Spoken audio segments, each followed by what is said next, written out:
Chapter 31, from 1836 to 1843, Section 3. The education of the people, everywhere a question of difficulty, has been not less so in Tasmania. In the elder colony, seminaries for the more opulent classes were projected at an early period. In 1825, the Church and School Association formed a boys' grammar school.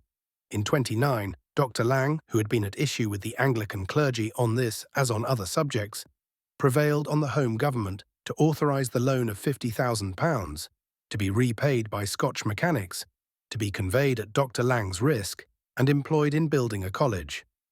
Prior to this date, Dr. Lang had been concerned in the foundation of the Sydney College, of which the first stone was laid, but ecclesiastical difficulties prevented its vigorous encouragement. Vast controversies followed this revival of learning. The government voted considerable sums for the education of the settlers' sons, but the Secretary of State objected to the expense and ruled that the scholars did not belong to a class entitled to gratuitous instruction. In this colony, Colonel Arthur had established a superior school in 1834, under the governorship of official persons. The episcopal system was to rule, the children of others were eligible, provided they submitted to catechetical instruction. The plan of the school was suggested by Dr. Broughton and was calculated on the idea of an ecclesiastical relation to the colony, which subsequent enactments disturbed. Colonel Arthur found serious obstacles in carrying out the scheme, and he suffered it to drop. The Rev. Mr. Ruston was nominated first master, but the question of religion was again fatal to its success.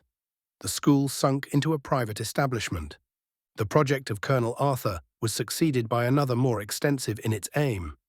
Sir John Franklin addressed Dr. Arnold of Rugby, describing the religious elements of the colony and requesting the arrangement of details for the future management of an establishment.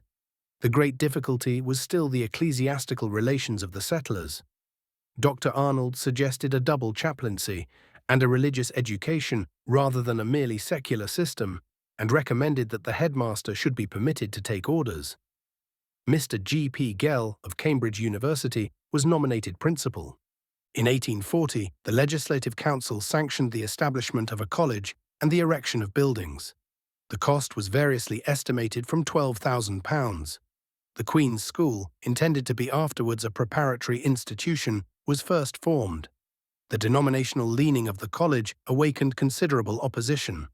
The Roman Catholic Vicar General declared that the authorized version of the Scriptures was a mutilation and compiled to suit the views of the translators, that Catholics could not pray with Protestants, and urged other objections, not new to theologians, but which appeared outrageous to a colony accustomed to a liberal intercourse.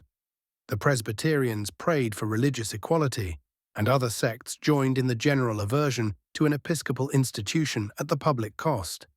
The government, by the advice of Mr. Gell and the Archdeacon, selected New Norfolk as the college site.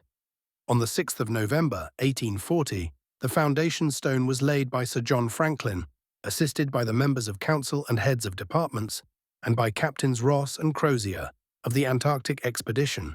The college was dedicated to Christ, intended to train up Christian youth in the faith as well as the learning of Christian gentlemen.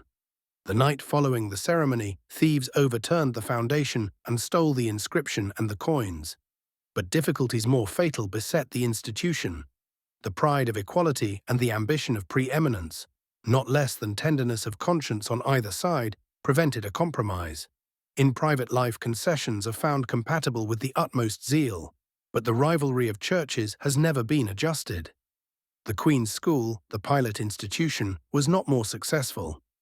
At an expense of £1,000 per annum, 23 scholars in 1843, for the most part children of government officers and opulent shopkeepers, were educated. The institution was broken up by Sir E. Wilmot, and a petition signed by great numbers requested the erection of a school on a more comprehensive basis.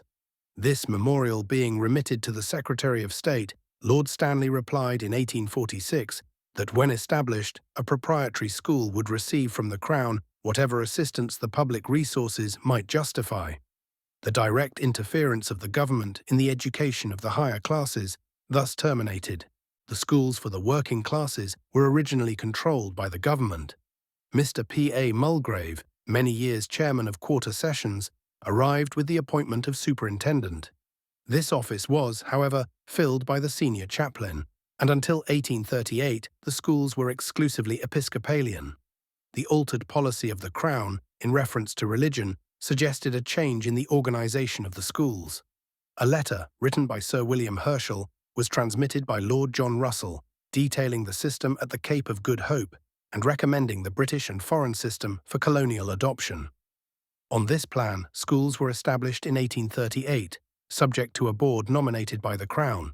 It was intended to comprehend all denominations. The clergy of the Anglican Church were from the first hostile to comprehension. Archdeacon Hutchins demanded that if an exclusive system were no longer attainable, a fixed sum should be divided among the different denominations, to be expended in separate schools in proportion to the money issued under the Church Act. The laity in general, however, did not object to the union of all sects on the plan proposed, and to the last the British system was supported by a considerable majority, including clergymen of every sect, both Protestant and Catholic. In New South Wales, an attempt was made to establish the Irish system, the schoolbooks of which were sanctioned by the chief prelates of the Protestant and Catholic churches in Ireland.